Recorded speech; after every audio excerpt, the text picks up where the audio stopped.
right, thanks for joining us tonight here on Arc Salt Lake. I'm Brian Schnee. Did you miss me? I haven't been with you for a few weeks. It's Monday, June 23rd. Tonight we're taking a look at fire danger, specifically in Utah, when we're talking about the progression of the Forsyth Fire in the Pine Valley area. That is in southern Utah. For those of you joining us, maybe even on the live stream, not from Utah. For that, we need our meteorologist, Sterling Paulson, here with our first alert forecast. And nice to have you with us tonight. This has been a very active stretch for some complexities for fire crews, but it seems like maybe getting a little bit of a needed break today with the winds settling quite a bit. Yeah, Saturday night and Sunday we had a nice cold front come in, raised the humidity levels across northern Utah, and even dug clear down into southern Utah. And we've even got a little precipitation going on out here in Nevada right now, which we probably won't see here in Utah. But suffice it to say, what Brian said, we did get a break, and the winds have died down significantly across the state, which is great news. And we don't expect a lot of shifting winds, at least not over the next 24 hours or so. But yeah, a little bit of light shower activity over central Nevada. All of this is not any shower activity here. We've had this persistent band of clouds across Utah for the last, all day today. And it's probably going to stick around all night tonight. So here's the winds: 15 miles an hour in St. George, 15 in Monticello, 12 in Blanding. Nothing extremely strong. And I'll show you coming up how we expect those winds to play out. And you can see the humidity levels are up in most areas, still single digits in St. George and Page down in the lower deserts, but very much improved across the entire region. Temperatures right now, beautiful, in the 70s, 80 degrees in St. George, 91 in St. George, or 80 in Cedar City, 91 in St. George. There's a low pressure system here. I'll show you where it's headed, what it's going to do to our forecast. What about all these clouds out here? We'll talk all about all of that coming up in my first alert forecast in just a few minutes. These are just the first of likely many that are going to happen. The Washington County Sheriff's Office says as of this morning, the lightning-caused Forsyth Fire burned about 7,045 acres, 0% containment. They're sharing that information from the Forest Service and that complex incident management team that is out there working on this fire right now. There are more than 400 firefighters working on this fire in southern Utah. Aerial crews dropping fire retardant along the ridge line near a burn scar to help slow the spread if possible. That'll help give ground crews a little heads up if they can to work towards extinguishing some of the forward progress of that fire. Also extinguishing hot spots behind structures reaching up to about 100 feet into that burned area. This morning on Arc Salt Lake, Ron and Lincoln spoke with Kelly Bird from Unified Fire Authority, who says the incident management team has their work cut out for them on this fire. There's a incident management team that's kind of the authority figure over the incident, and they're putting all the resources, all of their understanding, their knowledge together to try and figure out what the best course of action is, and that's something that they do on an ongoing basis. It feels mostly helpless, and you know, they're doing everything that they can within their control, within their power, but that's pretty minimal at this point, and so they're having a really hard time waiting for opportunities for the wind to die down so that they can do. And I know the wind, I think yesterday they reported the winds were down a little bit, so they were able to do a little bit of aerial surveillance and to try and use some of their infrared technology to figure out where the hot spots are, where the potential growth is, and it's a very difficult situation that is unfortunate what they're facing right now. Heidi Hatch in southern Utah today. She spoke to a Latter-day Saint leader who says almost all the members of his church had to be relocated for their own safety. There's about 200 members of the church in this branch, and yeah, they're all impacted. Almost all of them have left and are in temporary housing or in hotels and such. Does it get to be even busier in the summertime when people are vacationing here where you're bursting at the seams? Often up to 800 members. They're all outside sitting in chairs watching it on screens, and it's quite an environment between Memorial Day and Labor Day. This place has emotional attachment for a lot of people, and to see it like this, it's heartbreaking. It's a place that I personally love, and there are a lot of people up here that are very dear to me, and many of them have had significant damage. We love this place. This is one of our happy places, yes. What makes it such a great place? Well, the beauty of it, the temperature. From St. George, of course, we come up here to cool down typically, and it's a beautiful day if it weren't for the smoke. And the circumstances, of course, it makes it more than a little bit of a downer, but it's just a beautiful place. And so much camping and so much to do. I'd like to thank all those that are helping with the firefighters and the supplies, and it's really meant a lot, I know, to the firefighters and those that are on the front lines. They're tired, and it's nice for them to know that they're appreciated and supported. And my heart just goes out to those people that have lost homes and that are struggling right now. It's going to be tough going forward for a lot of people. It just changes a lot of things. It's a volunteer fire department, staffed with people sometimes 60, 70 years old, and they're still going at it and just being a part of the community. There's a huge, powerful community feel here, and you can see them coming together. The community is coming together in this time of hardship, throwing a fundraiser for recovery efforts. This Wednesday, you can dine to donate to support the Pine Valley recovery effort. The fundraiser will be held at Chubby's Neighborhood Cafe. That is in St. George from 2 to 9 p.m., 188 North Bluff Street.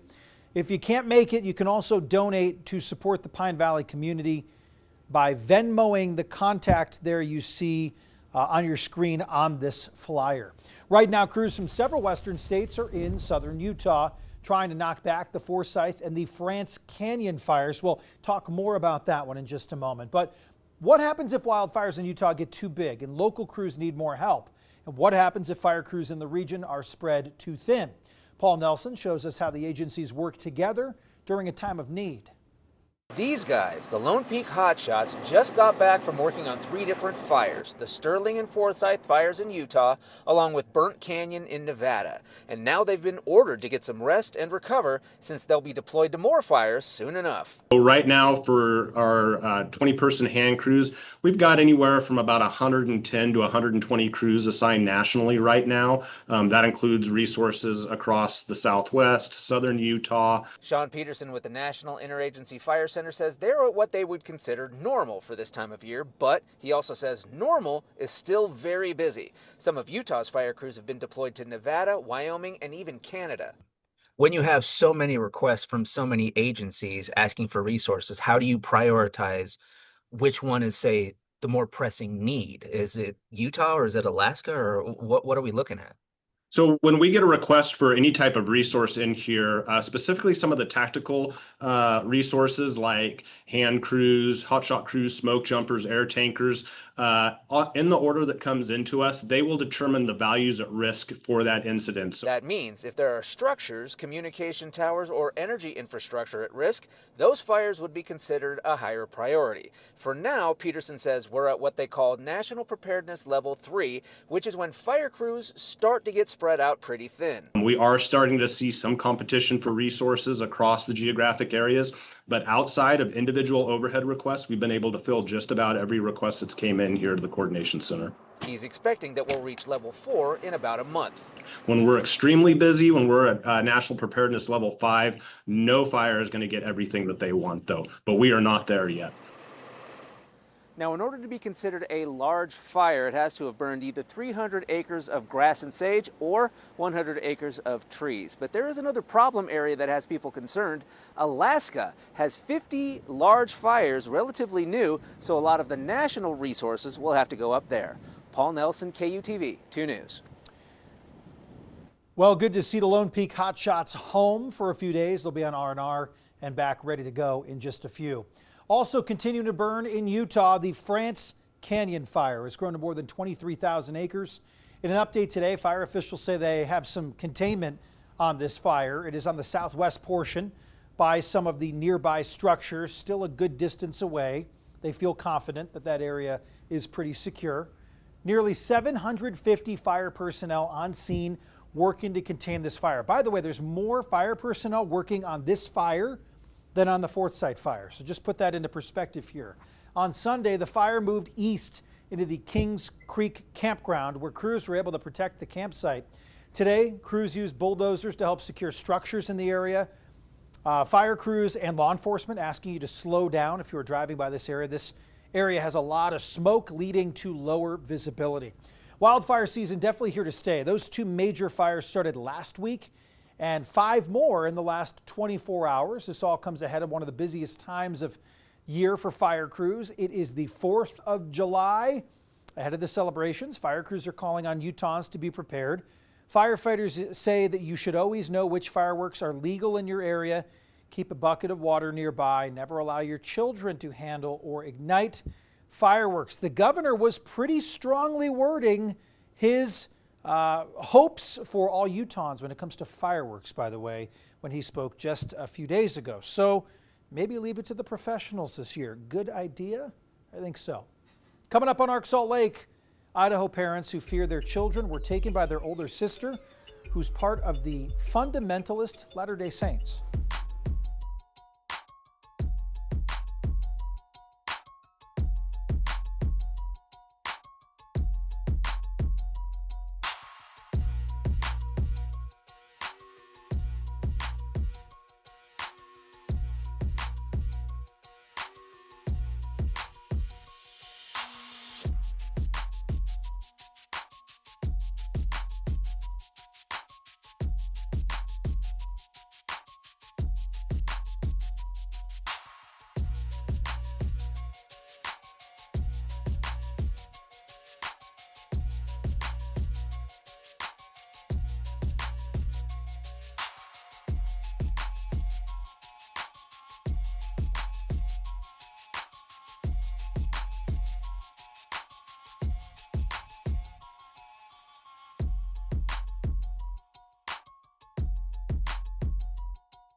Two children missing from Idaho could be on their way to Utah.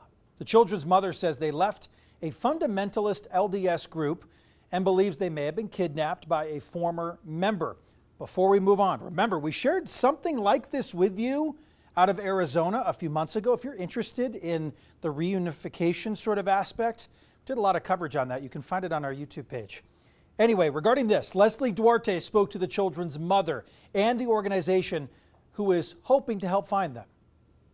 I love them and hope they'll come home. On Sunday, Elizabeth Roundy's children, 13-year-old Alan Fisher and 15-year-old Rachel Fisher, went missing from their home in Monteview, Idaho. I let them go down to the shop, and when I come back to get them, they were gone. In 2020, she and her youngest children left the FLDS group, which has allegedly been involved in criminal activity such as polygamy, underage marriage, and sexual abuse against children.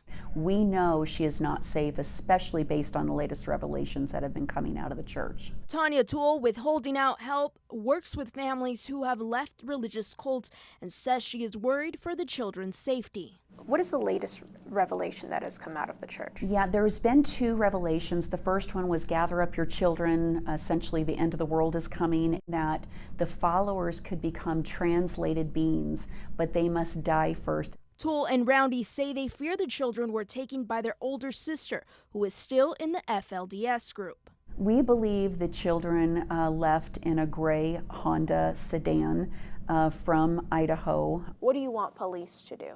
I want them to put out an Amber Alert and treat it like a kidnapping, because it is. I reached out to Jefferson County sheriffs regarding these missing cases and asked where the investigation stood and why an Amber Alert wasn't issued Sunday night. In a statement, the sheriff's department said as soon as they received information that the children may be in danger, the process of an Amber Alert was started, and added they are investigating and following every lead. An Amber Alert was issued just after 1 p.m. today. Elizabeth has one more message for her children.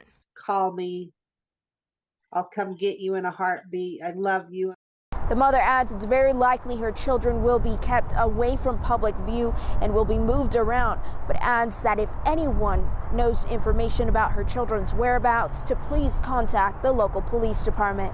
Reporting in Salt Lake, Leslie Duarte, KUTV 2 News. All right, 7:17, let's get hot.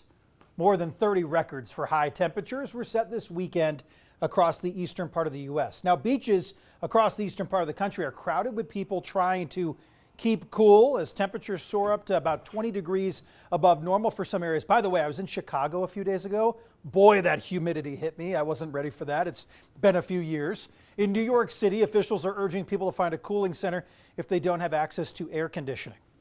Heat is not only uncomfortable, but is the #1 cause of weather-related deaths in our city. So my family lives in Connecticut. They were dealing with it today. Temperatures were triple digits, and it was also very humid. The seasonal extremes go both ways, though. Parts of California, Sierra Nevada region got a light blanket of snow, and the Red Mountain Lodge there in Montana paused its summer activities to shoot some drone video for us.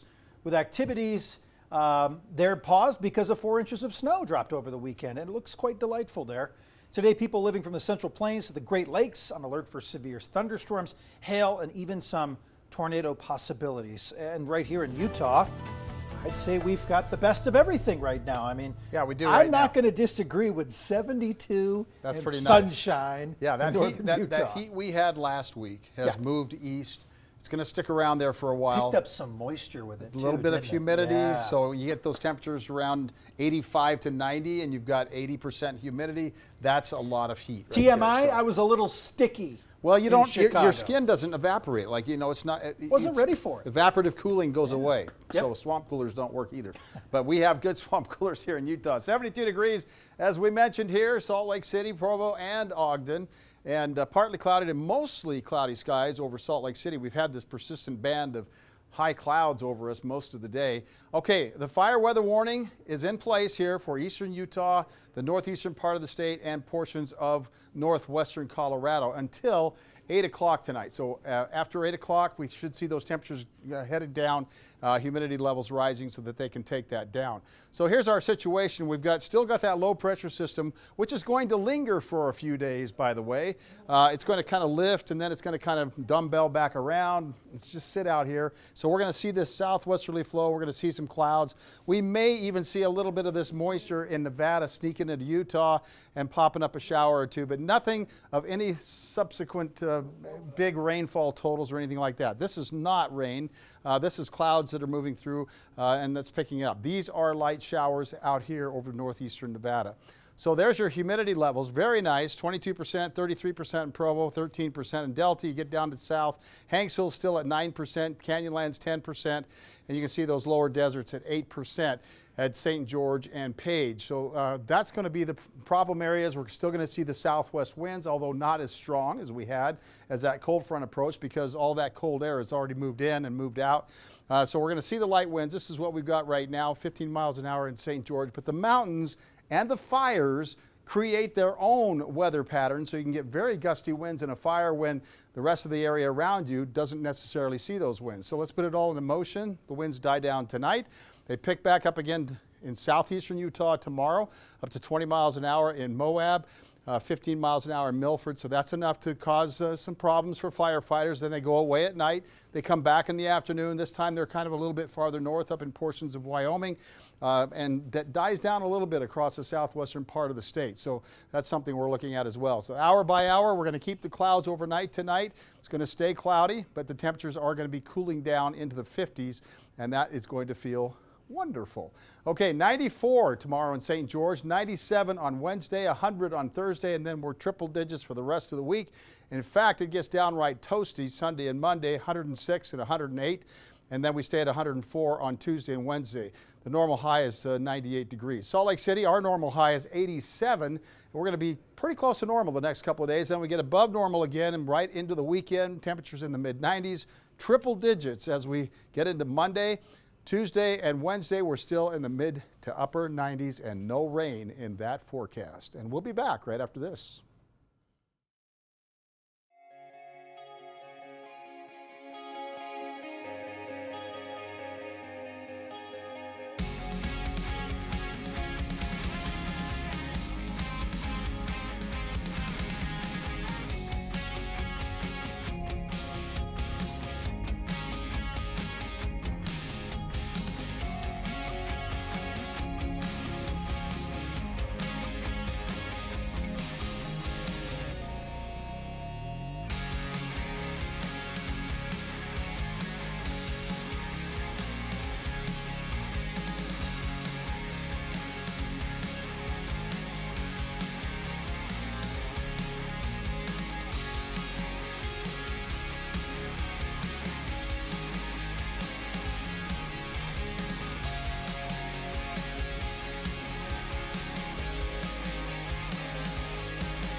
About something new on Arc Salt Lake, Super Bowl MVP Jalen Hurts coming out with a children's book, Better Than a Touchdown, is about a boy and his friends who work to try to save the school football team from getting cut. Hurts says he hopes the book, quote, strikes a chord of resilience. Yeah, and besides being a writer and star quarterback for the Philadelphia Eagles, Hurts has his own charity, the Jalen Hurts Foundation. As temperatures are soaring in parts of the country, so was a car in Missouri. Albert Blackwell says he moved for a better angle and then the road rose over 18 inches. Watch that. Oh. Sends the car airborne. What's that famous movie, Dukes of Hazzard? Dukes Right of there? Hazzard. Yeah. The city says another road also buckled because of the heat wave, and there may be more damage to come as those hot temperatures are sticking around. We'll see you again tomorrow night at 7. Take care.